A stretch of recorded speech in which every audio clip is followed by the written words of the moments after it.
Welcome to the Sleep Library, a place where timeless stories whisper you to sleep. Get cozy, breathe deeply, and let your mind drift away.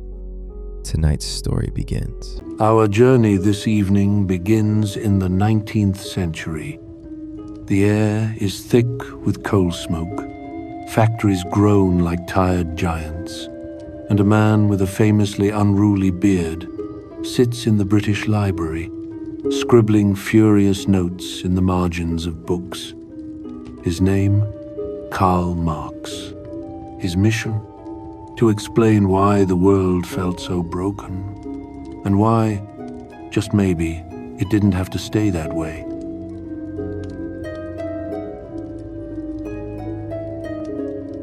Before we properly begin Marx's story, just a brief thought.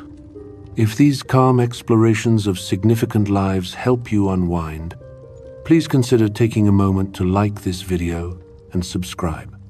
It genuinely helps other curious minds discover these stories. And we're always curious for your reflections. Let us know in the comments below what you think of Marx and which historical figure you'd like us to explore in our next bedtime biography. Now, Marxism gets thrown around a lot, sometimes as a slogan, sometimes as a scare word. But strip away the noise, and at its heart, it's really just a question. What if work didn't have to hurt? What if the things we make, the clothes we sew, the food we grow, the houses we build, actually belonged to the people who make them? Marx spent his life chasing that idea, through bankruptcies, exile, and a lot of very bad cups of coffee. Of course, history took his theories and ran wild with them. Revolutions, manifestos, governments rising and falling in his name. But tonight, we're not here for the fireworks. We're just here to meet the man behind the myth, a brilliant, stubborn, deeply human thinker who wanted a fairer world. And now, as the day winds down, let's begin to trace the life and times of this deeply influential thinker. This is the bedtime biography of Karl Marx.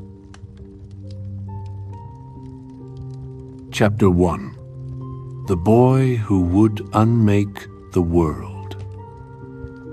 The story begins in 1818 in the quiet riverside town of Trier, Germany, a place where Roman ruins crumbled gently into the Moselle River and the vineyards stretched sleepy and green under the summer sun.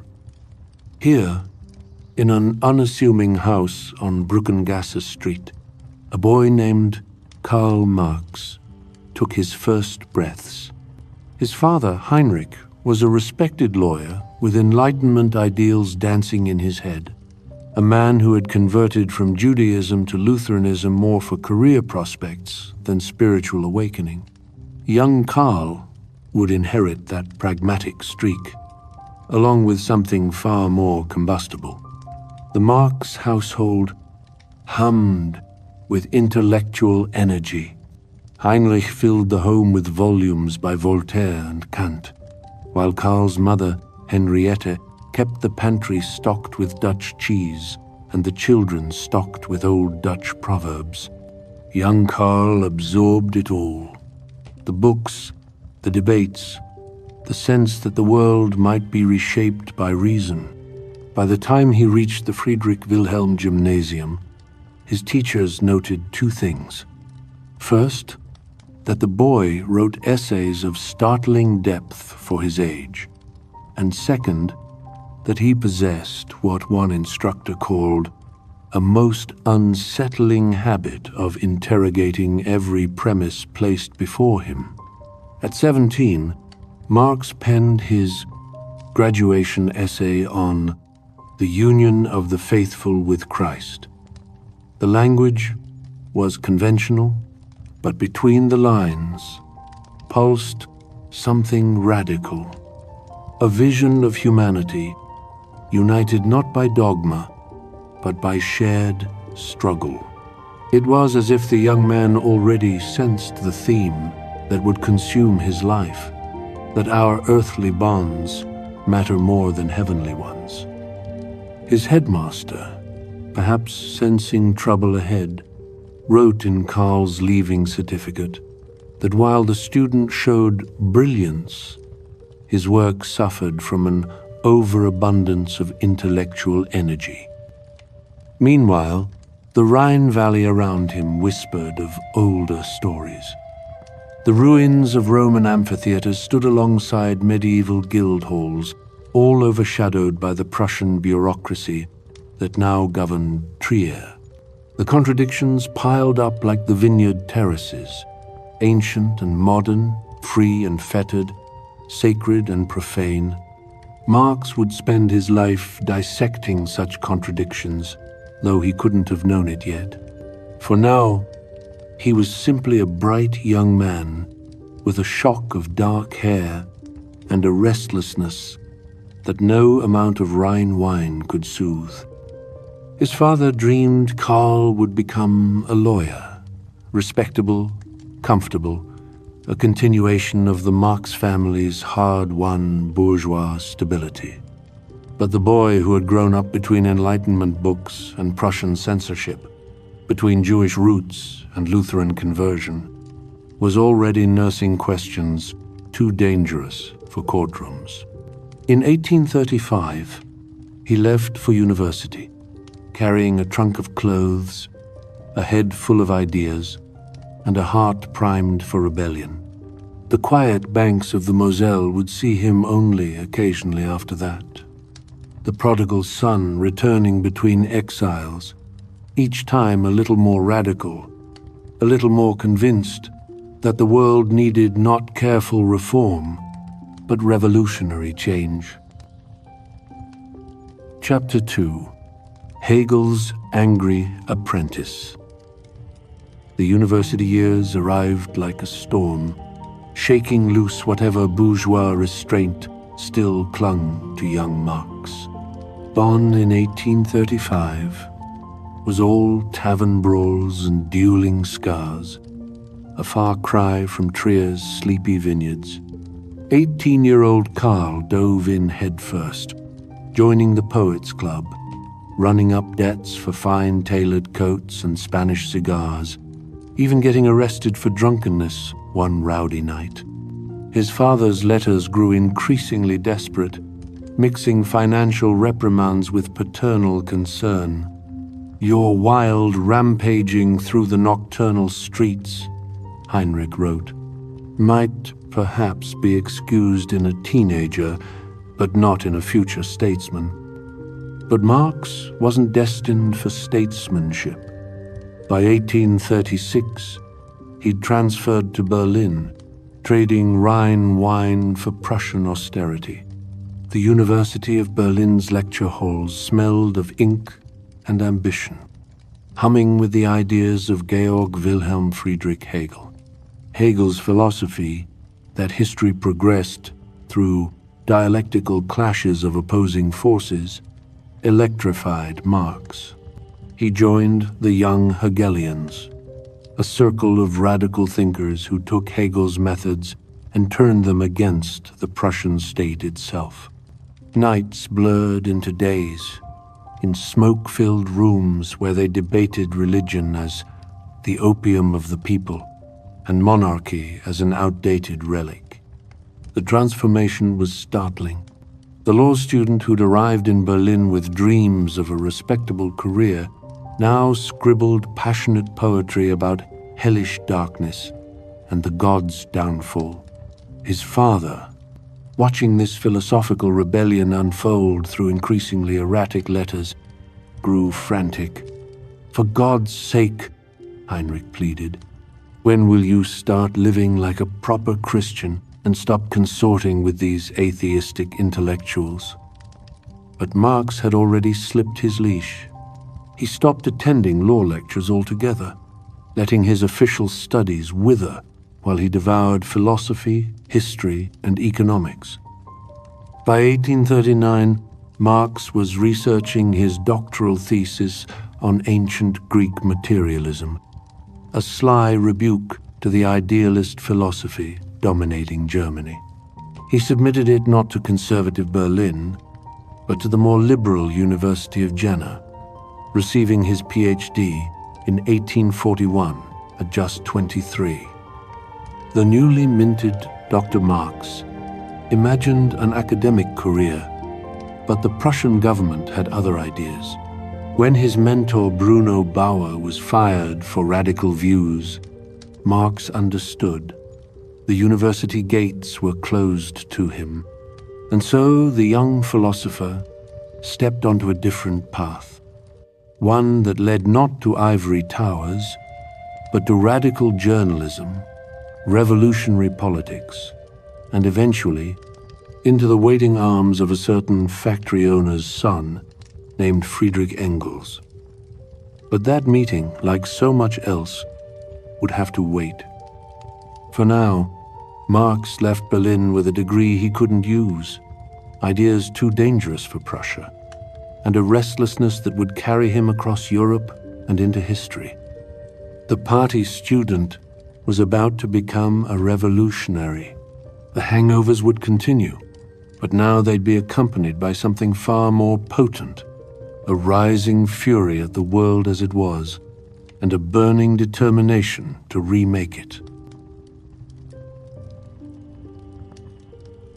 Chapter 3. The Censor's Nemesis. The ink-stained radical found his first battleground not in the streets, but in the pages of a struggling newspaper.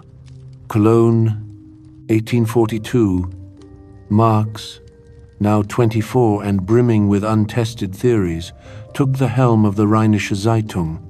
The liberal publication became his laboratory, each editorial a carefully aimed dart at Prussian authoritarianism.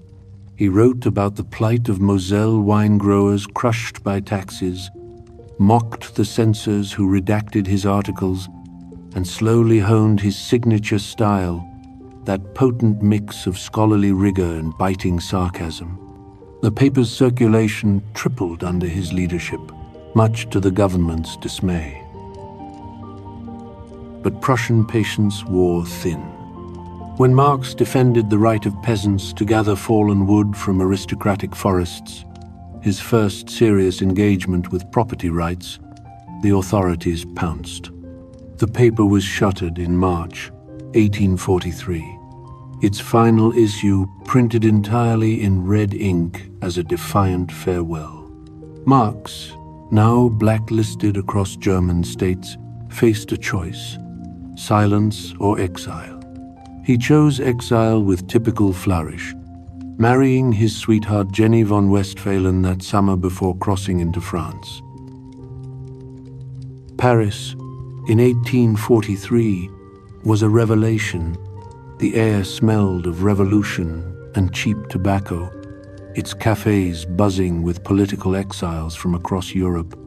Here, Marx discovered something Prussia had never allowed, a space where radical ideas could breathe. He plunged into the city's intellectual underground, debating with anarchists and utopian socialists late into the night. It was during these fevered months that Marx began his lifelong project, stripping away capitalism's polished surface to expose its grinding machinery. Late one evening, hunched over a desk in their cramped apartment, Marx showed Jenny his latest notes. "These French thinkers," he muttered, "they dream beautifully but build castles in the air." His fingers left smudges on the page as he traced connections between philosophy and economics, between ideas and the workers who actually moved history. Jenny, ever his first editor, pointed to a particularly dense passage. "Too abstract," she said. "If you want to change things, you'll need to speak to people's actual lives." That lesson would stay with Marx as Paris sharpened his thinking. He co-founded the Deutsch-Französische Jahrbuch, a radical journal that lasted exactly one issue before its Prussian backers got cold feet. But that single issue contained Marx's seminal essay On the Jewish Question, his first major break from liberal politics. The essay's startling conclusion: true freedom required more than political rights. It demanded the overthrow of the economic system that alienated humans from their labor. As winter settled over Paris, Marx's beard grew thicker, his critiques sharper. Prussian spies took note of the dangerous young German holding court at the Café de la Régence.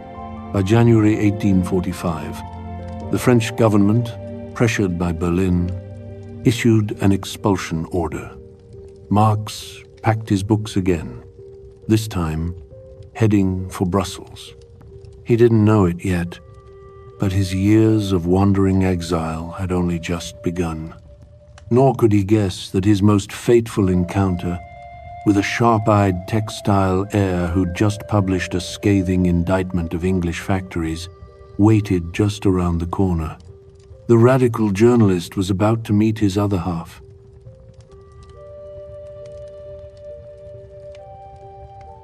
Chapter 4: The Capitalist Who Funded the Revolution. The encounter that would alter history happened almost by accident. Paris, August 1844, a café near the Rue Vanneau, where the air hung thick with coffee steam and revolutionary talk. Friedrich Engels, just 24 but already hardened by 2 years working in his father's Manchester textile firm, had sought Marx out after reading his Jahrbuch essays. Their first meeting a year earlier had been cool. Marx, the philosophical heavyweight, had dismissed the young businessman as just another utopian socialist. But this time, Engels arrived armed with something irresistible: data. He slid a manuscript across the table, its pages smudged with factory grime and ink. The condition of the working class in England laid bare the horrors Engels had witnessed. Children with spines curved from 16-hour shifts, workers coughing up lint from mill air, entire families trading dignity for pennies.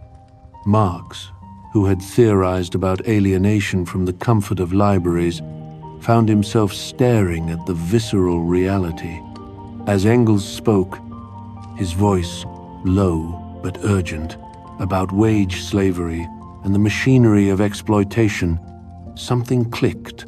We finished each other's sentences, Engels would later recall. By last call, they were plotting a collaboration. Their partnership became the engine of revolutionary theory. Engels, the practical observer who'd pawn his boots to buy Marx ink, grounded abstract brilliance in concrete detail. Marx, the relentless systematizer, transformed Engels' observations into sweeping historical analysis. Together they wrote The Holy Family, a blistering takedown of their former young Hegelian friends. The writing sessions ran deep into the night, fueled by cheap wine and Engels' seemingly bottomless supply of cigars. "The only luxury I allow myself," he joked, though he'd soon inherit the very capitalist machinery he despised. Jenny Marx, watching from the doorway, would smile at the sight of her husband, actually laughing for once, his usual brooding intensity lightened by Engels' dry wit. But their bond went beyond intellect. When Marx was expelled from Paris in 1845, Engels followed him to Brussels without hesitation, though he was still just a clerk, living on scraps from his father. Later, as a factory partner, Engels would become Marx's reluctant lifeline, funneling portions of his bourgeois income to the family that denounced bourgeoisie. Someone had to make money, Engels sighed. And it certainly wasn't going to be Karl. And when the two men needed to test their theories against reality, they embarked on a 6-week tour of English industrial slums. Manchester's textile mills became their classroom. The misery they witnessed there hardening their conviction that capitalism wasn't just flawed, but doomed. By 1847, their ideas had crystallized enough to attract the League of the Just. At a London pub called the Red Lion, Marx and Engels rewrote the League's manifesto into something sharper, fiercer. As Engels paced the draft aloud, the assembled workers leaned forward. The document's famous final line, "Workers of the world, unite," wasn't just rhetoric. It was a battle cry, forged in the space between Marx's philosophical fire and Engels' first-hand knowledge of oppression. The theorist and the witness, the rebel and his banker. A partnership that began over a cafe table would go on to shake empires, funded, ironically, by the very system it sought to destroy. Chapter 5, 23 pages that shook the world. The League of the Just had been whispering about revolution for years.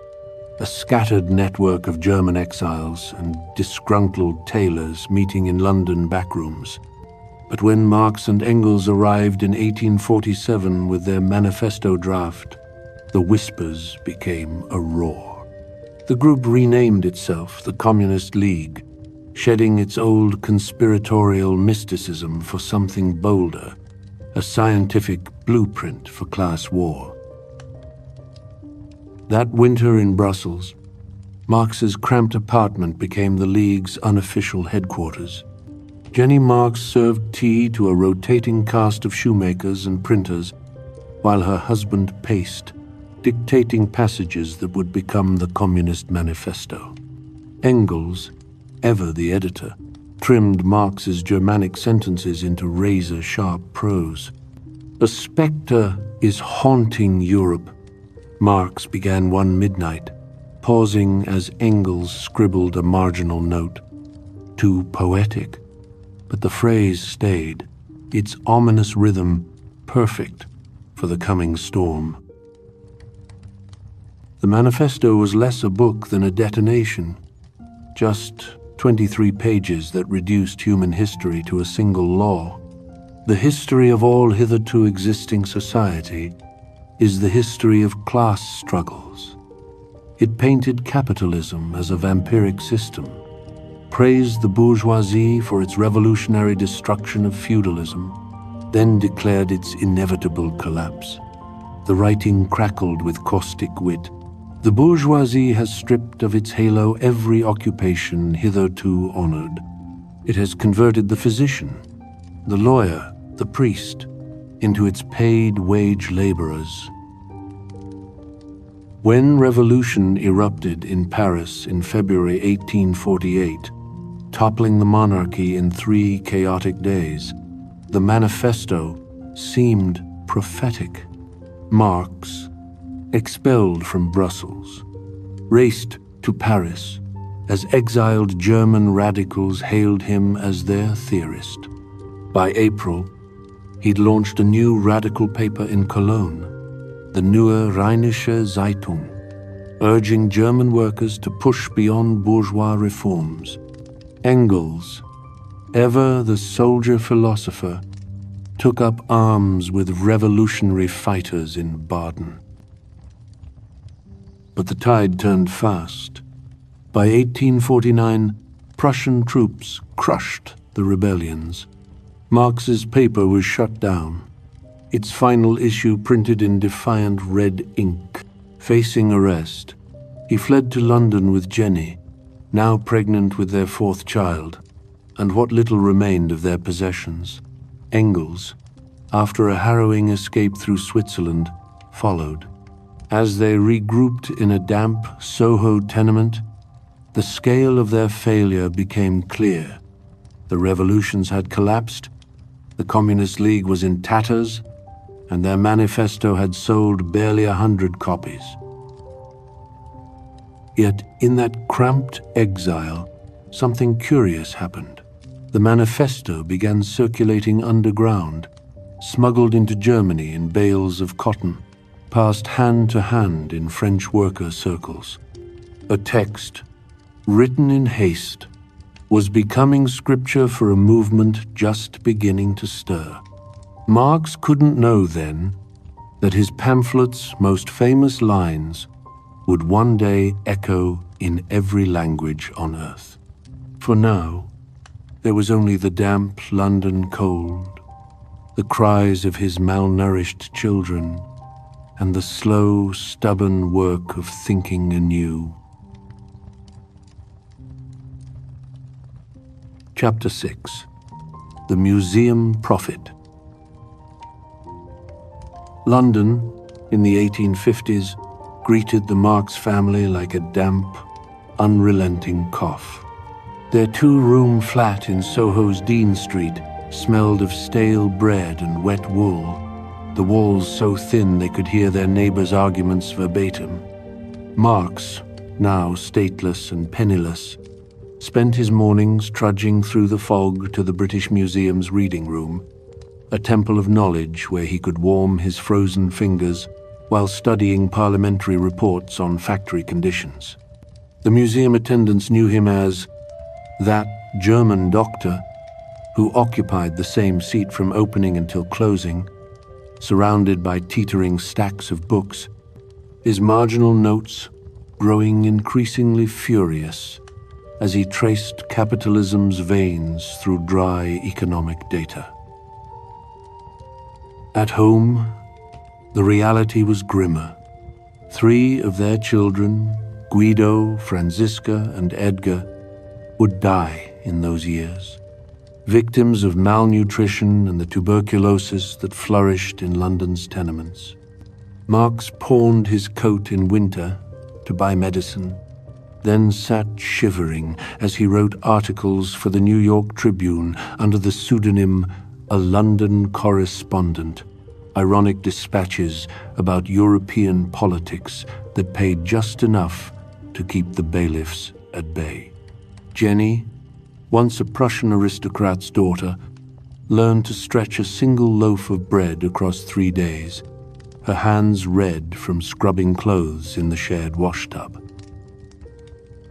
Yet in this private darkness, Marx was assembling what would become his life's work.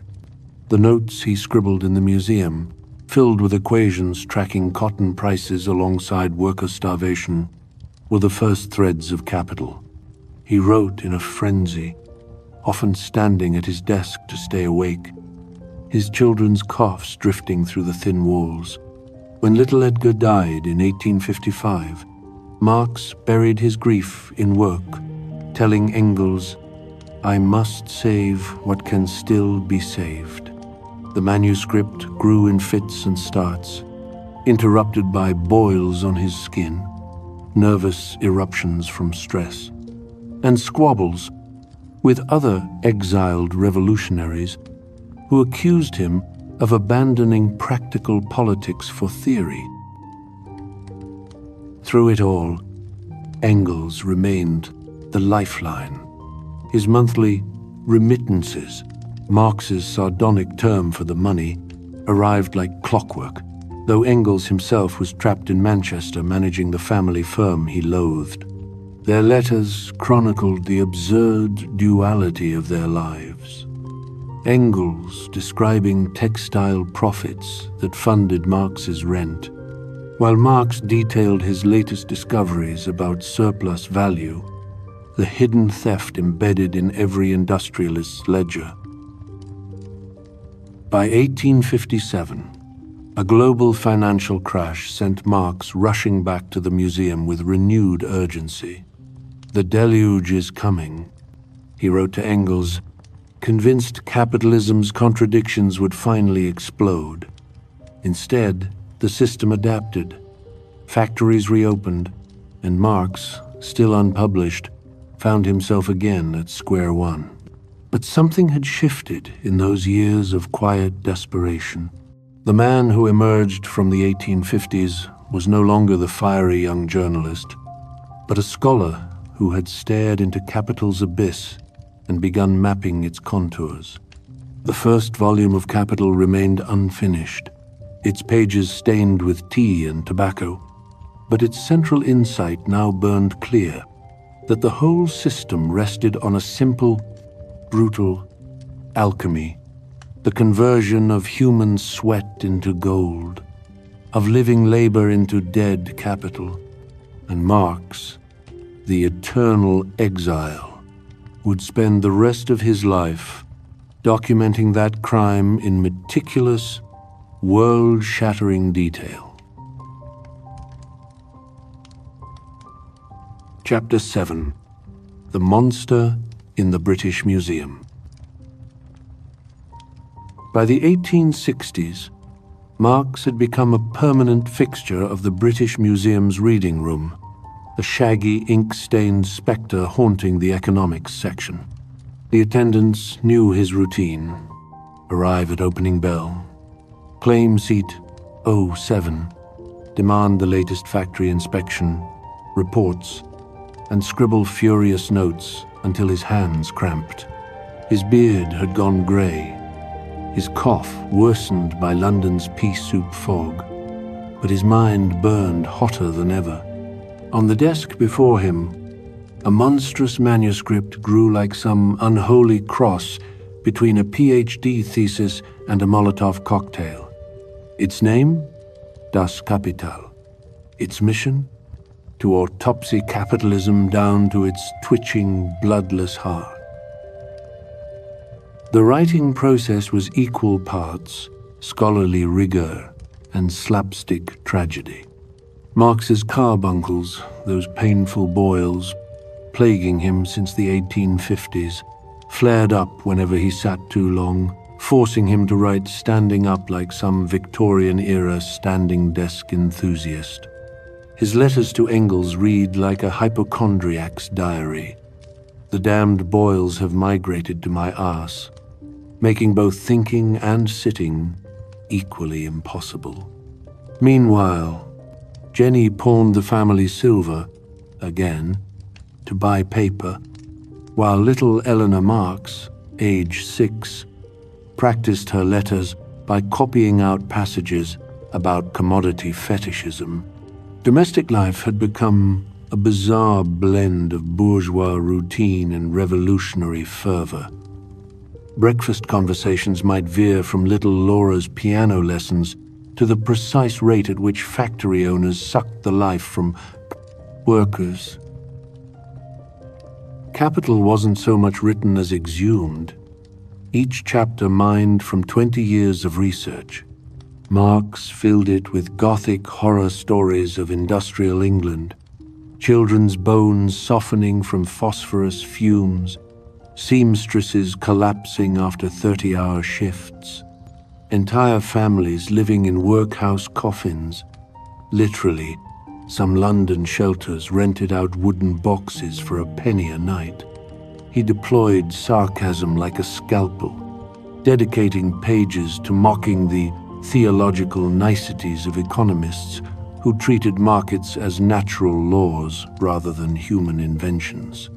The book's central metaphor, capital as a vampire draining living labor, wasn't just rhetoric. It was the scream of a man who'd spent too many nights reading factory inspectors' reports by gaslight. When volume I finally published in 1867, the silence was deafening. The initial print run of 1,000 copies gathered dust in Hamburg warehouses. The Times of London ignored it. Even fellow socialists grumbled about its density. August Bebel complained it gave him headaches. Only Engels grasped its explosive potential, writing fake reviews in German papers to drum up interest, a guerrilla marketing campaign avant la lettre.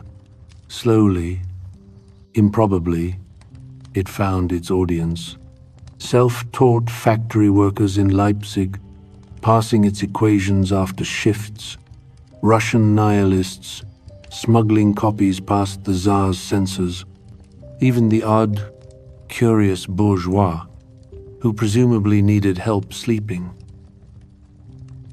The critics who did engage missed the point entirely. One German reviewer praised Marx's fine literary style, while dismissing his economics, like complimenting a guillotine's polished blade. Others fixated on his supposed materialism, overlooking the profound and often grim human story woven into its economic arguments. Beneath the data, Marx was charting a system he saw as inherently unstable, marked by widespread alienation and cycles of crisis, and one that he believed carried the seeds of its own eventual, momentous change.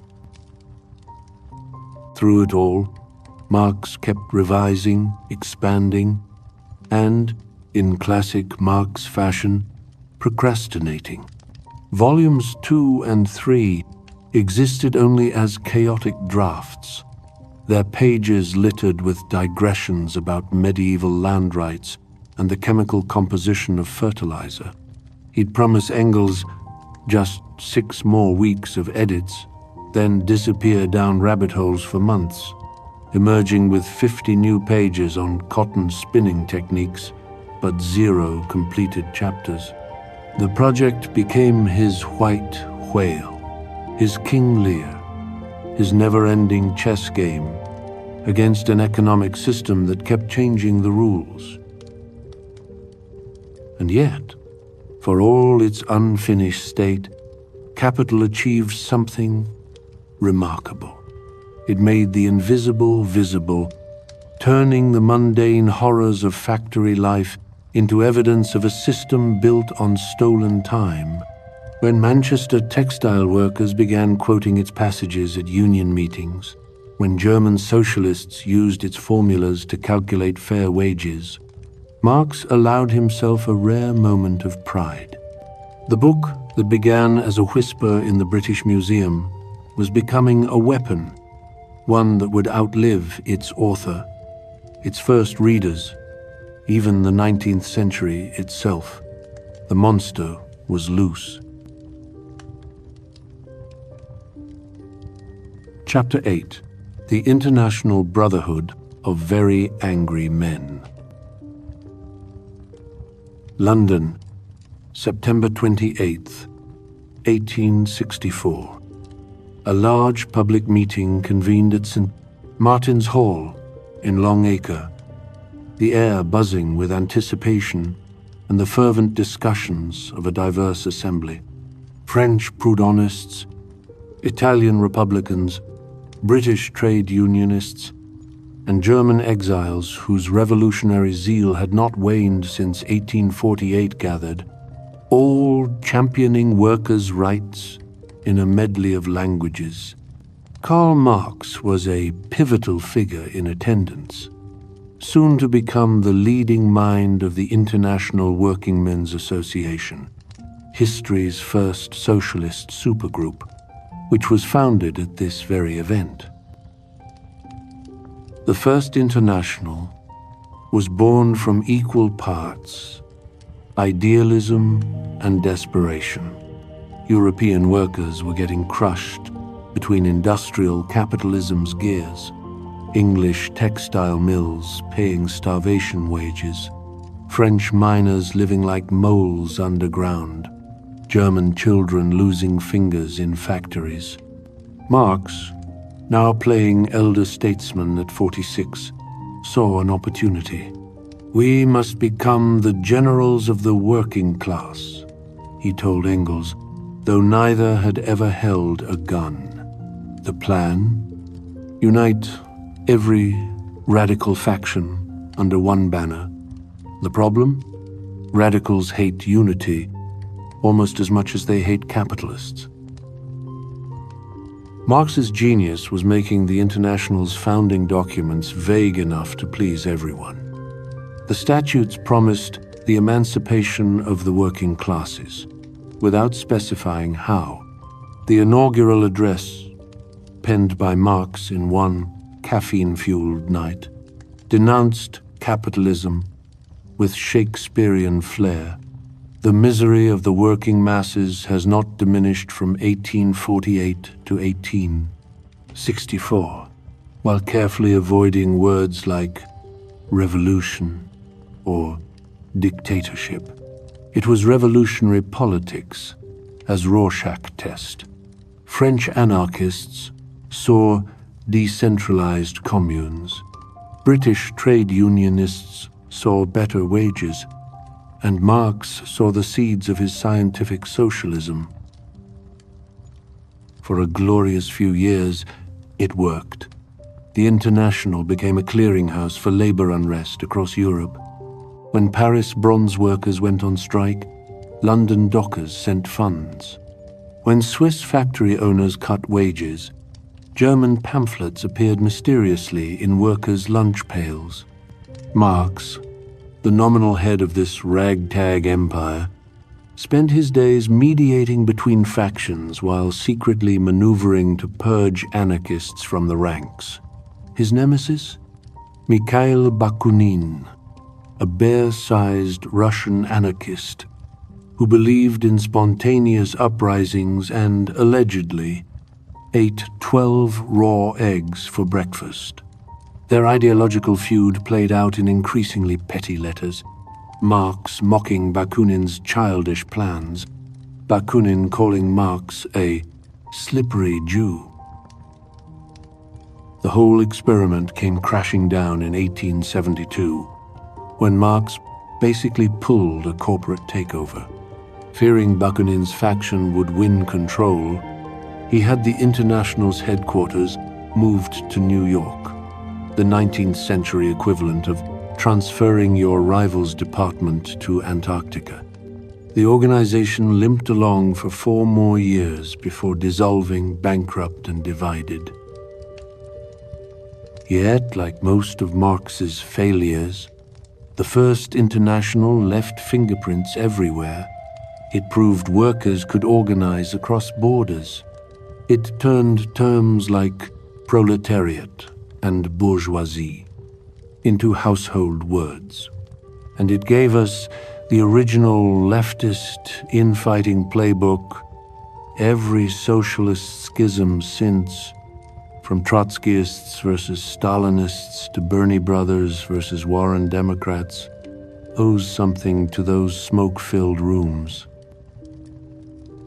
Marx himself was characteristically unsentimental about the collapse.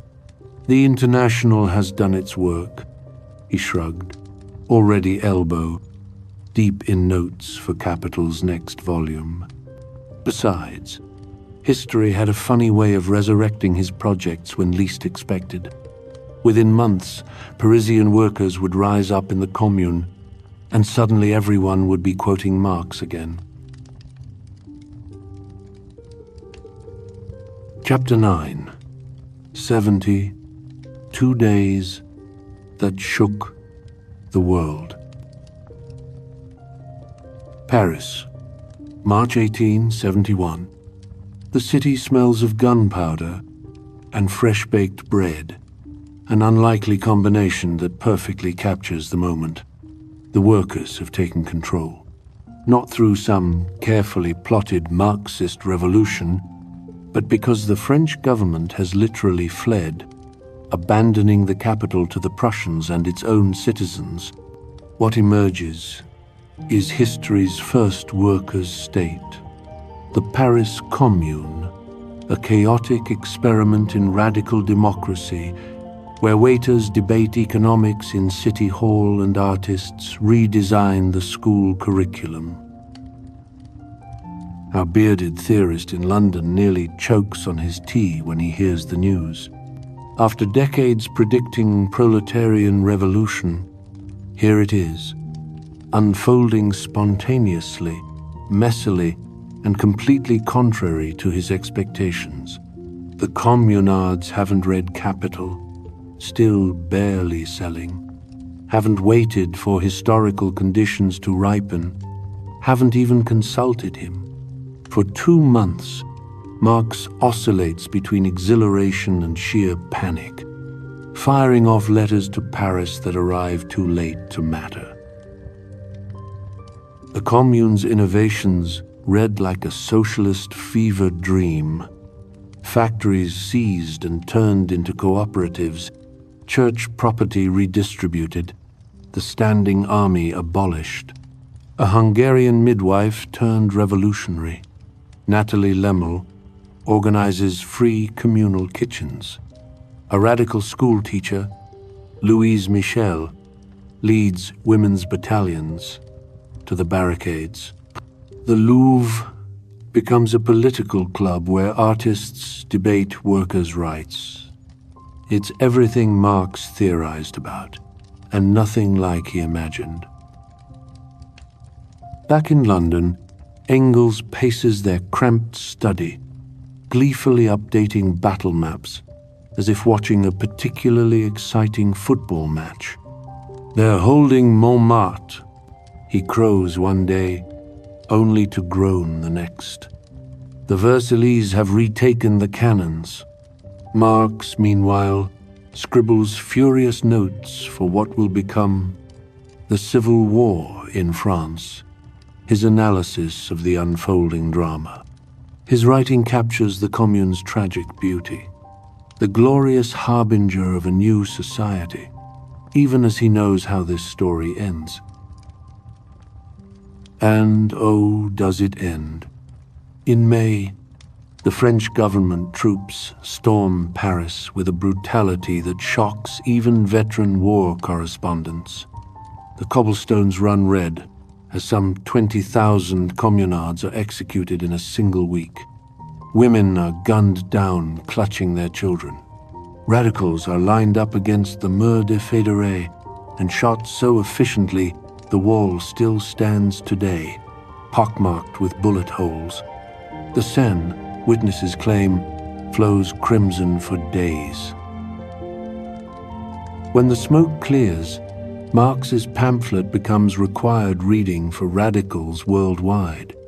His description of the Commune as the finally discovered political form under which to work out the economic emancipation of labor gets quoted in every revolutionary circle from St. Petersburg to Chicago. But privately, he's shaken. The workers had their chance and were massacred for it. The old man spends weeks staring at Parisian newspapers, tracing the execution lists with trembling fingers. The legacy of those 72 days will haunt socialist movements forever. Lenin will study the Commune's mistakes obsessively before 1917. Mao will cite its example. Even today, the phrase Paris Commune conjures both revolutionary romance and brutal caution, proof that workers could govern themselves and proof of what happens when they try. As for our London exile, he's left with a paradox. History had finally followed his script, only to rewrite the ending in blood. The next revolution, he realizes, will need more than barricades and good intentions. It will need an army of its own.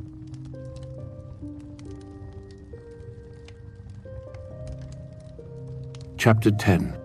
The Old Mole's Last Burrow. The 1870s arrived like a slow-motion avalanche of bad news.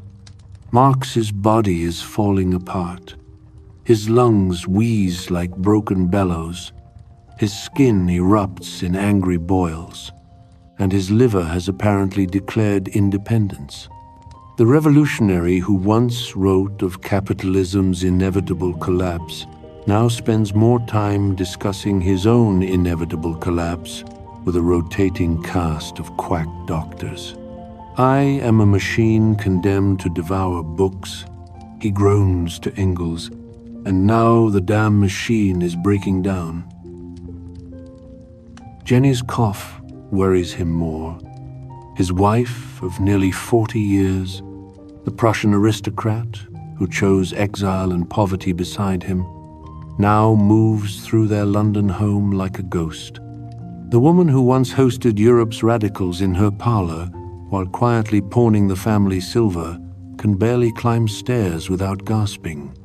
Marx reads her old letters when he can't sleep, the passionate notes from their youth, the frantic ones from their early exile years, and pretends not to notice the blood-stained handkerchiefs she hides in her sewing basket. Work becomes his refuge. The British Museum attendants have grown accustomed to the sight of the shaggy old revolutionary limping to his usual seat, muttering about that idiot Bakunin under his breath. Volume 2 of Capital languishes in draft form, its pages a chaotic mix of economic formulas and ranting marginalia, typical bourgeois nonsense. He's become the grand old man of socialism without ever finishing his masterpiece. The movement he inspired keeps evolving without his permission.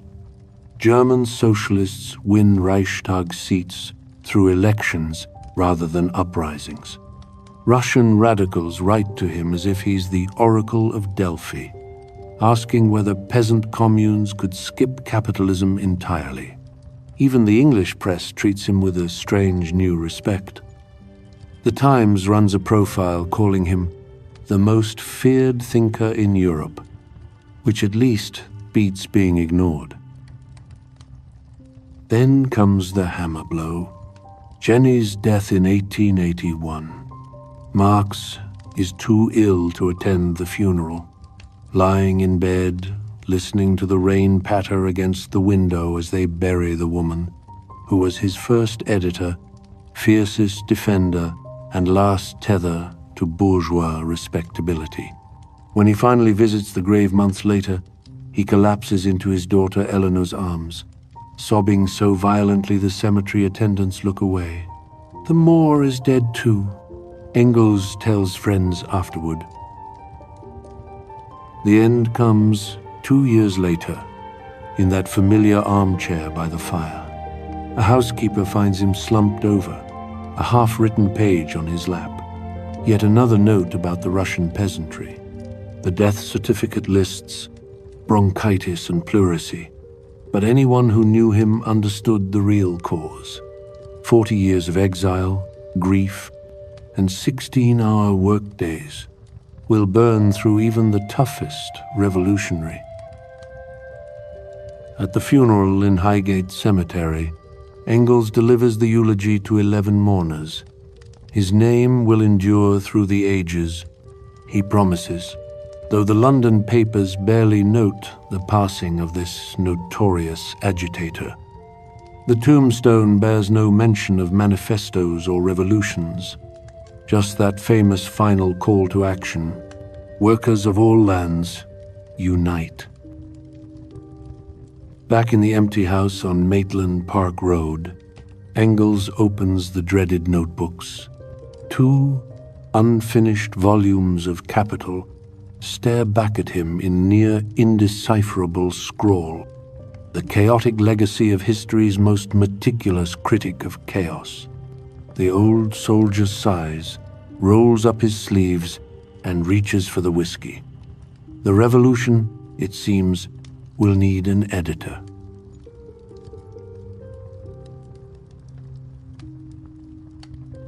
Chapter 11. The Prophet's Posthumous Career. The ink was barely dry on Marx's tombstone when the canonization began. 1880s Europe, groaning under the weight of industrial capitalism's excesses, suddenly found itself crawling with Marxists, or at least people who called themselves Marxists. In London pubs, German beer halls, and Russian study circles, arguments erupted over what the old man really meant. Engels, now the keeper of the sacred texts, spent his days fielding letters from fanatics and skeptics alike. No, he wrote for the 100th time to some over-eager French socialist. Karl did not predict the revolution would arrive next Tuesday. The movement Marx left behind was splitting at the seams like a cheap suit. In Germany, Eduard Bernstein argued capitalism could be reformed through parliament, earning himself the nickname Evolutionary Eddie from more radical comrades. In Russia, a young firebrand named Lenin pored over capital in Siberian exile, scribbling notes about how to skip the whole bourgeois democracy stage entirely. Meanwhile, anarchists and utopians kept trying to claim Marx's legacy, much to Engels' irritation. It's like watching children divide up an inheritance before the will's even been read, he grumbled. By the 1890s, Marx's ideas were undergoing the ultimate irony, becoming respectable. German Social Democrats won Reichstag seats using his rhetoric. British Fabians quoted him at tea parties. Even the odd, brave professor began teaching capital, though usually with the disclaimer that it was purely academic. The books that had gathered dust in warehouses now went through multiple printings, their margins filled with workers' pencil marks. That first edition Engels had hawked like snake oil. Original copies now sold for a small fortune. The real turning point came in 1895, when Engels published Volume 3 of Capital, a Frankenstein's monster of a book stitched together from decades of notes. Critics pounced on its contradictions, not realizing they were arguing with a ghost.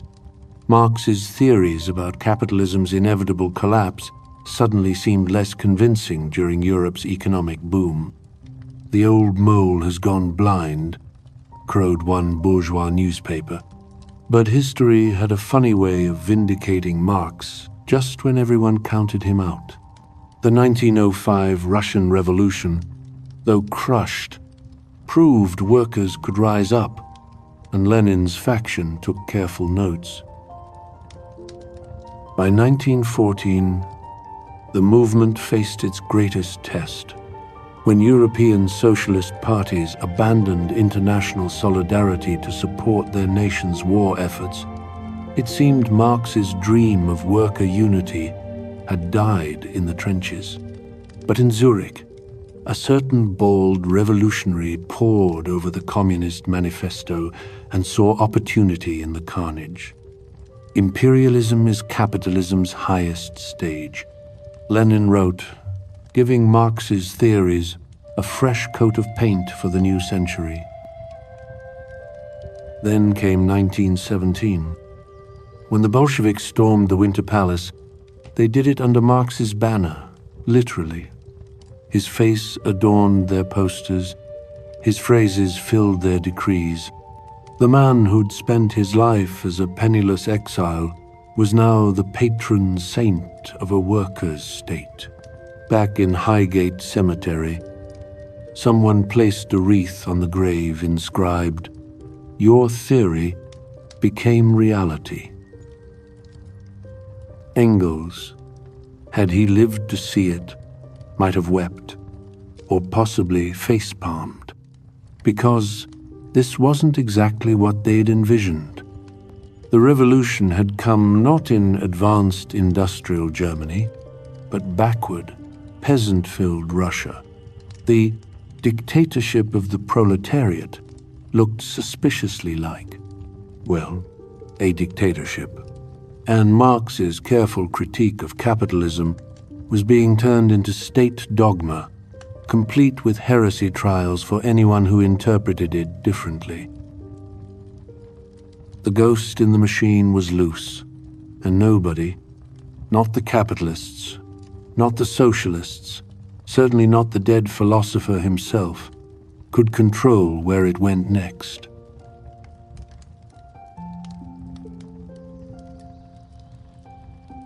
Chapter 12, Red Scare and Theoretical Warfare. The 20th century didn't so much embrace Marx's ideas as violently wrestle with them in full public view. After the Russian Revolution, his bearded visage went global, staring sternly from Soviet banners, glaring from Cuban billboards, even making cameos in Chinese opera adaptations. Meanwhile, Western governments developed a nervous tic every time someone mentioned dialectical materialism. The Cold War wasn't just missiles and spies.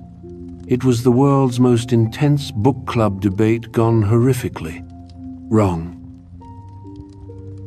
In Moscow, Marx became less a thinker than a sacred icon. The Institute of Marxism-Leninism employed hundreds of scholars to produce definitive editions of his works, and definitive interpretations to match. Woe betide any comrade who suggested capital might contain a single contradiction. Stalin, not known for his scholarly patience, reportedly kept a well-thumbed copy by his bedside, though whether he actually read it or just used it to flatten insects remains debated. The West responded with equal parts. Hysteria and appropriation, FBI agents, infiltrated college Marxist study groups, only to discover they mostly involved undergraduates, arguing about alienation over bad coffee. Hollywood pumped out anti-communist propaganda films, where square-jawed capitalists rescued workers from evil Bolsheviks, never noticing how perfectly this confirmed Marx's theories about ideology serving power. Even Disney got in on the act, producing an animated short where a cheerful American squirrel outwitted a gloomy Marxist owl. Yet some of the most interesting developments came from thinkers trapped between these poles. In an Italian prison, Antonio Gramsci filled notebooks with theories about cultural hegemony, how ruling classes maintain power not just through force, but by controlling what gets called common sense. In Germany, the Frankfurt School reinvented Marxist critique for the age of radio and advertising, while carefully avoiding any mention of actually overthrowing governments, their reward being denounced by Stalinists and McCarthyists, a rare case of bipartisan disapproval. By the 1960s, Marx's ideas had escaped the ivory tower and the Politburo both. French students scrawled his phrases on Parisian walls during May '68. Black Panthers distributed copies of the Communist Manifesto alongside breakfast programs. Even mainstream economists begrudgingly admitted he'd been right about capitalism's boom-bust cycles, if wrong about its imminent demise. The ultimate irony came when Wall Street firms started hiring Marxist analysts to predict the next crisis, proving yet again that capitalism could commodify absolutely anything, even its own gravediggers. Through it all, the old divisions persisted. Soviet bloc Marxists dismissed Western revisionists as bourgeois apologists. Western Marxists sneered at Soviet dogmatists for turning living theory into state religion, and actual workers, the people Marx wrote about, often found both camps equally incomprehensible. The prophet who predicted history would be decided by class struggle might have been amused to see it devolve into academic squabbles and propaganda wars. Or perhaps he'd just sigh, light another cigar, and get back to work. After all, the contradictions kept piling up faster than anyone could analyze them.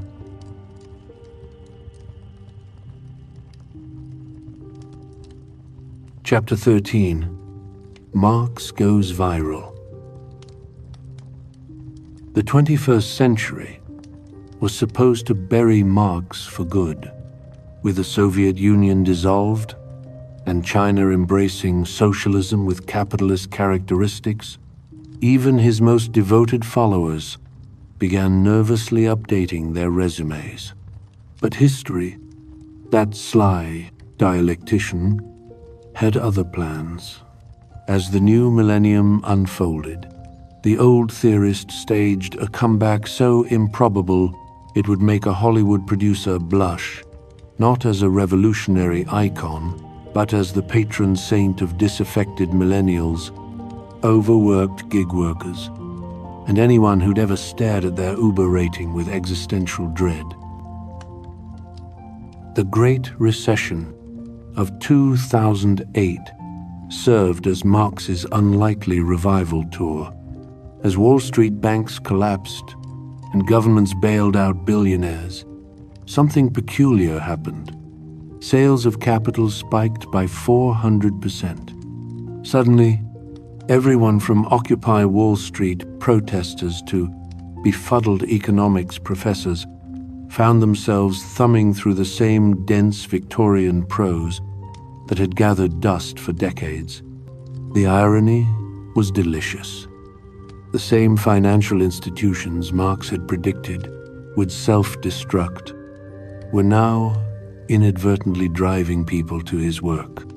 Bookstores reported executives buying copies in plain brown wrappers, like Victorian gentlemen purchasing risque French novels. Academia underwent its own Marxist makeover. Gender studies departments dissected social reproduction theory. Who changes all those diapers and cooks all those meals that keep workers, well, working? Environmental scientists applied his concept of metabolic rift to climate change. Even business schools, those temples of capitalism, begrudgingly admitted his analysis of boom-bust cycles might have merit, though they carefully avoided mentioning the whole overthrow the system part. The ultimate indignity? Economics Nobel laureates started casually dropping Marxian terms like commodity fetishism at Davos cocktail parties, much to the horror of their hedge fund hosts. Hollywood, never one for subtlety, turned Marx into a cultural Rorschach test. Superhero movies featured villainous CEOs quoting capital between evil monologues. Prestige dramas depicted Marxist professors as either heroic truth-tellers or unhinged radicals, depending on the network. The pièce de résistance came when a streaming service greenlit the Marx and Engels Variety Hour, a surreal sketch comedy show that somehow made primitive accumulation funny. Critics called it Monty Python for the theory bro set. Then came the internet, where Marx found his true digital afterlife. Memes about late capitalism proliferated, juxtaposing $15 avocado toast with images of Victorian workhouses. TikTok videos explained alienation theory through skits about influencer culture. Someone even created a Marxist critique of cryptocurrency, so insightful it went viral before the inevitable NFT bubble burst. The revolution might not be televised, but it was definitely getting live tweeted. The workplace became Marx's most unexpected battleground. Tech workers formed Marxist reading groups in Silicon Valley break rooms. Amazon warehouse employees circulated dog-eared copies of Capital alongside union organizing pamphlets. Even Wall Street got in on the act. Hedge funds hired Marxist analysts to predict the next crisis, proving capitalism could commodify absolutely anything, even its own gravediggers. The most surreal moment came when workers at a Berlin startup unionized using an app called Class Consciousness 2.0, complete with push notifications about surplus value extraction. Through it all, Marx's spectre haunted the contradictions of modern life. His face adorned everything from high-end streetwear to protest banners. His phrases were quoted equally by tenured radicals and algorithmic trading bots. The system he'd sought to overthrow had instead absorbed him, turning revolutionary critique into just another lifestyle brand. Whether this represented capitalism's ultimate triumph or its most delicious contradiction depended entirely on who you asked. As the 2020s rolled on, with climate catastrophe looming and inequality reaching Gilded Age levels, Marx's questions felt more urgent than ever. The answers, however, remained as elusive as they'd been in 1848. One thing was certain. The old mole of history was still digging, and this time he had Wi-Fi. The man who'd once written in near isolation would have marveled at seeing his ideas debated by millions online, though he'd probably hate the ads.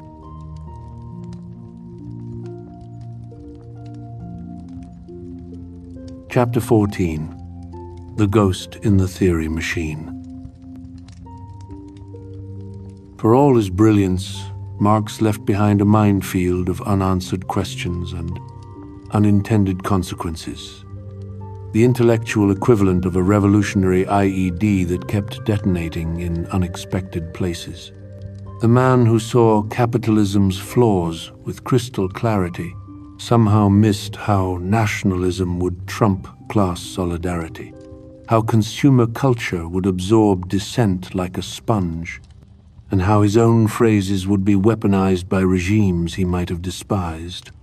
The 20th century became a brutal stress test for his theories, leaving behind a trail of paradoxes that continue to haunt us today. Take the dictatorship of the proletariat, perhaps Marx's most unfortunate turn of phrase. What he envisioned as a temporary workers' democracy became, in practice, justification for one-party states from Moscow to Pyongyang. The results were grim enough to make even devoted Marxists wince.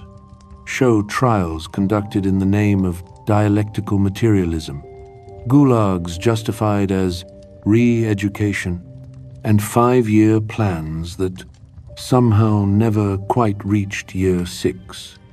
The bitter irony: these so-called Marxist states often resembled the worst excesses of industrial capitalism, exploitative, hierarchical, and obsessed with production targets, just with more red flags and worse fashion. Then there was Marx's blind spot for nationalism. The man who declared workers have no country failed to predict how easily ethnic identity would override class consciousness. Polish workers sided with Polish capitalists against Russian socialists. Vietnamese peasants fought French colonizers before turning on their own bourgeoisie. Even the international socialist movement fractured along national lines when World War I broke out. German Marxists cheering for the Kaiser, French Marxists defending the Republic. The proletariat, it turned out, rather liked having countries after all. Capitalism's adaptability proved another miscalculation. Marx assumed the system would collapse under its own contradictions, not that it would learn to profit from those very contradictions. The same alienation he decried became a marketing strategy. Authentic experiences, sold to desk workers craving meaning. The commodification he analyzed now extended to revolutionary aesthetics itself, with Che Guevara's face on T-shirts and Das Kapital as a designer coffee table book. Even class struggle got gentrified. Brooklyn activists hashtagging number resistance while sipping $8 lattes. Perhaps most surprisingly, Marx underestimated how thoroughly capitalism could buy off segments of the working class. The mid-20th century saw Western factory workers trading revolutionary fervor for suburban homes and color TVs, what one Marxist theorist bitterly called the proletariat becoming petty bourgeois without ceasing to be proletarian. Union bosses negotiated better wages while leaving the system intact. The revolutionary subject Marx pinned his hopes on seemed to vanish just as the contradictions grew sharper. Yet, for all these oversights, Marx's core insights kept returning like repressed memories. Every financial crisis revived interest in his analysis of capitalism's instability. Every new technology, from assembly lines to algorithms, brought fresh waves of alienation. Even his much-mocked prediction about capitalism's tendency toward monopoly looked prescient as tech giants gobbled up entire industries. The old contradictions kept resurfacing in new forms, like a game of ideological whack-a-mole. The greatest testament to Marx's legacy might be this. After 150 years of failed predictions, brutal regimes invoking his name, and capitalism's endless reinventions, we still can't stop arguing about him. Conservatives blame him for everything from postmodernism to bad campus poetry. Leftists debate which of his ideas remain salvageable. Even centrists grudgingly admit he diagnosed problems they're still trying to solve with policy tweaks. The theorist who wanted to change the world instead became a mirror, reflecting back whatever fears or hopes we bring to him. In the end, Marx's most enduring contribution might be the questions he left unanswered. How do we build a just economy without creating new oppressions? Can technology liberate workers instead of surveilling them? Is collective dignity possible without crushing individual freedom? These aren't just theoretical puzzles. They're the live wires sparking through every protest movement, policy debate, and late-night dorm room argument today. The old revolutionary might not have had the solutions, but he framed the problems with terrifying clarity. And in an age of climate crisis, algorithmic control, and yawning inequality, those problems won't be going away anytime soon.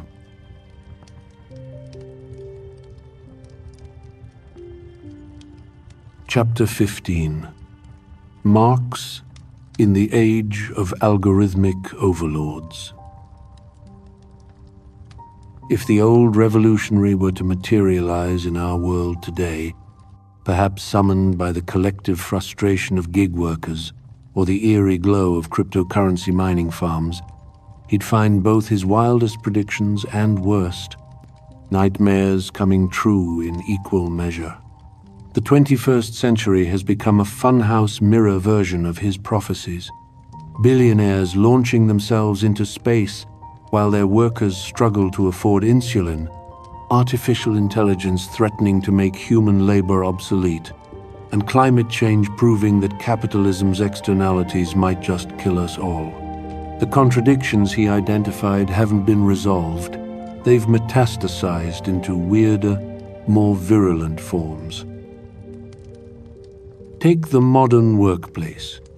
Marx wrote about alienation in Victorian factories, but even he couldn't have imagined the surreal detachment of today's digital labor, the Uber driver rated below 4.8 stars, the content moderator traumatized by filtering beheading videos for minimum wage, the Amazon warehouse worker timed during bathroom breaks by algorithms that don't need sleep or healthcare. Exploitation has become so abstracted that workers often never see their actual employers, just apps, metrics, and the occasional passive-aggressive notification from the void. The factory is in your pocket. The foreman is an AI, and the proletariat has been rebranded as independent contractors. Then there's the spectacle of modern consumption, which would make Marx's head spin. The same workers, being squeezed by late capitalism, are drowning in its cheap comforts. Endless streaming content to numb the stress of precarious employment. Fast fashion to mask the stagnating wages. Viral challenges distracting from the erosion of labor rights. Alienation has been commodified and sold back to us as self-care. Even revolutionary impulses get repackaged. The activists' "Fight the System" slogan printed on sweatshop, made t-shirts. The anti-capitalist manifesto available for next-day prime delivery.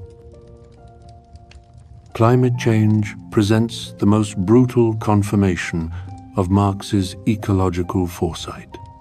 His concept of metabolic rift, capitalism's tendency to rupture humanity's relationship with nature, reads like a blueprint for our current crisis.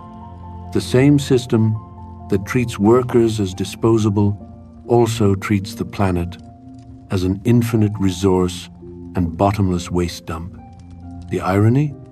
Those feeling the consequences first and hardest are the very working-class communities Marx championed, while the billionaire class builds apocalypse bunkers in New Zealand. Yet for all this bleak confirmation of his theories, our world would baffle Marx in crucial ways. The working class is fractured into a kaleidoscope of identities and interests. Traditional factories have given way to app-based gig work, making collective action harder to organize. The very concept of labor is blurring. Is a TikTok creator a worker or a micro-entrepreneur? A programmer training AI models a proletarian or part of the machine? Perhaps most surprisingly, Marx might be stunned by capitalism's cultural victory. His assumption that immiseration would lead inevitably to revolution failed to account for how effectively discontent could be channeled into consumerism and culture wars. The same algorithms that exploit workers also feed them personalized distractions. The anger that might have fueled class consciousness gets diverted into partisan shouting matches. The system learned to sell us the rope as a limited edition designer accessory. And yet, in the cracks of this system, Marx's ghost keeps stirring. Unionization efforts at Starbucks and Amazon, tenant organizations, fighting algorithmic rent hikes, the growing movement for a 4-day work week. These aren't full-blown revolutions, but they prove the underlying tensions he identified haven't disappeared. They've just put on new disguises. The old man's final surprise might be this. The most radical applications of his ideas are coming not from political revolutionaries, but from scientists and philosophers. Ecologists using his theories to model sustainable economies. Technologists exploring post-capitalist platforms based on cooperation rather than extraction. Feminist economists expanding his analysis to include unpaid care work. After centuries of being claimed and distorted by political movements, Marx's greatest legacy might be as a tool for diagnosing our present and imagining futures beyond the limits of our current system. As we face down climate catastrophe, AI disruption, and spiraling inequality, Marx's fundamental question remains as urgent as ever. Who benefits from this system, And who pays the price? The answers keep changing. The question won't go away.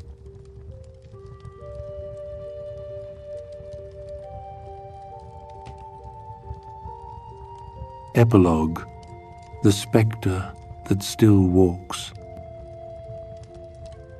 And that's the story of Karl Marx, the man who saw the gears of capitalism grinding workers to dust and spent his life trying to stop them. Before you drift off to sleep, let's retrace his extraordinary journey through the fog of history. We began in Trier, where a restless boy with a philosopher's mind grew up between Enlightenment ideals and Prussian oppression.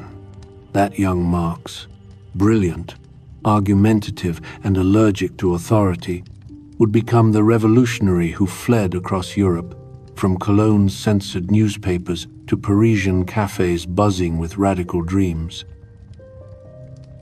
Then came Engels, the capitalist son who funded the revolution, bringing first-hand accounts of factory horrors that would fuel Marx's greatest work. Together, they penned the Communist Manifesto in a blaze of inspiration. Its famous lines, "Workers of the world, unite," echoing far beyond their damp London exile. London. The British Museum became Marx's second home as he wrote Capital, that monstrous masterpiece, dissecting capitalism's hidden abyss. Picture him there, ink-stained, boil-ridden, and utterly consumed by the question, what if work didn't have to break people? The Paris Commune's bloody collapse broke his heart. The First International's infighting exhausted him. And through it all, personal tragedies piled up, dead children, a dying wife, and his own failing health. Yet even in his final years, Marx kept revising, rethinking, and raging against a system he saw as fundamentally unjust. After his death, history took his ideas and ran wild. Lenin wielded them in Russia. The Cold War twisted them into propaganda. Today, his ghost lingers in union battles, climate crises, and the quiet fury of gig workers staring at their Uber ratings at 2 a.m. So why does Marx matter tonight? Because whether you're nodding off after a double shift or just wondering why rent swallows your paycheck whole, his central question remains, who benefits from this system and who pays the price? The answers are still unfolding. Now, as the candle of history flickers low, let's leave Marx where we found him, in that quiet corner of the British Museum, scribbling furiously, chasing a fairer world one page at a time. The rest, dear listener, is up to us. If these journeys into history help you unwind, do us a kindness. Tap that like button, whisper, subscribe, and leave a comment below. What stays with you about Marx's story? And who should we explore next? Now close your eyes, let these ideas drift, and we'll meet again soon for another story. Sleep well.